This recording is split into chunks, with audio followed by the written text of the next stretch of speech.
ఓసారి ఒక వ్యక్తి ఆగి ఉన్న ఏనుగుల గుంపు ముందు నడుస్తూ ఉన్నాడు. ఆ ఏనుగులు అన్నింటికీ ముందర 2 కాళ్ళు ఒక చిన్న తాడుతో కట్టబడి ఉన్నాయి. అది చూసిన ఆ వ్యక్తి, అరే ఆశ్చర్యంగా ఉందే, అంత పెద్దగా ఉన్న ఏనుగులు కనీసం ఈ చిన్న తాడును తెంపి పారిపోయే ప్రయత్నం కూడా చేయట్లేదే అని ఆలోచనలో పడ్డాడు. ఇంతలోనే ఆ ఏనుగుల గుంపు పక్కనే వాటికి శిక్షణనిచ్చే వ్యక్తి ఉండటం చూసి అతన్ని సమీపించి తన సందేహాన్ని వ్యక్తపరిచాడు. ఆ శిక్షణ ఇచ్చే వ్యక్తి, ఈ ఏనుగులను వాటి చిన్న వయసులో పిల్లలుగా ఉన్నప్పుడే ఇదే తాడును వాటిని కట్టడానికి ఉపయోగించేవాళ్ళం. అప్పుడు అవి ఎంత ప్రయత్నించినా కూడా ఆ తాడును తెంపలేకపోయేవి. ఎదిగే కొద్దీ అవి ఏమని నమ్ముతూ వచ్చాయంటే, చిన్నప్పటిలానే ఇప్పుడు కూడా ఆ తాడు అంతే గట్టిగా పట్టుకుని ఉంటుంది, ఎప్పటికీ తెంపలేము అని నమ్మడం వల్ల అవి తెంపే ప్రయత్నమే చెయ్యవు అని బదులిచ్చాడు.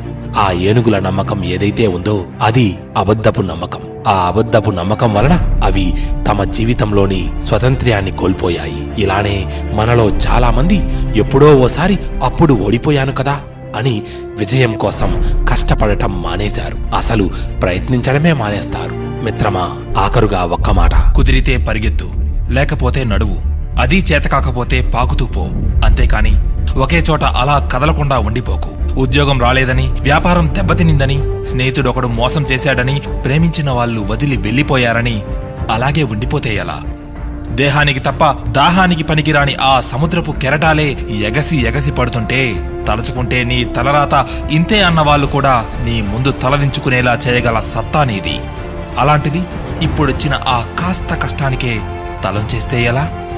సృష్టిలో చలనం ఉన్నది ఏదీ ఆగిపోకూడదు. పారే నది, వీచే గాలి, ఊగే చెట్టు, ఉదయించే సూర్యుడు, అనుకున్నది సాధించాలని నీలో కసి కసిగా ప్రవహిస్తుందే ఆ నెత్తురుతో సహా ఏదీ ఆగిపోవడానికి వీల్లేదు. లే, బయలుదేరు. నిన్ను కదలనివ్వకుండా చేసిన ఆ మానసిక బాధల సంఖ్యలను తెంచేసుకో. పడ్డ చోట నుండే పరుగు మొదలెట్టు. నువ్వు పడుకునే పరుపు నిన్ను చేదరించుకోకముందే బద్ధకాన్ని వదిలేయి. నీ అద్దం నిన్ను ప్రశ్నించకముందే సమాధానాన్ని వెతుక్కో. నీ నీడ నిన్ను వదిలేయకముందే వెలుగులోకి వచ్చేయి. మళ్ళీ చెప్తున్నా, కన్నీళ్లు కారిస్తే కాదు, చెమట చుక్కని చిందిస్తేనే చరిత్రను రాయగలవని తెలుసుకో. చదివితే ఇది పదాలు మాత్రమే, ఆచరిస్తే అస్త్రాలు.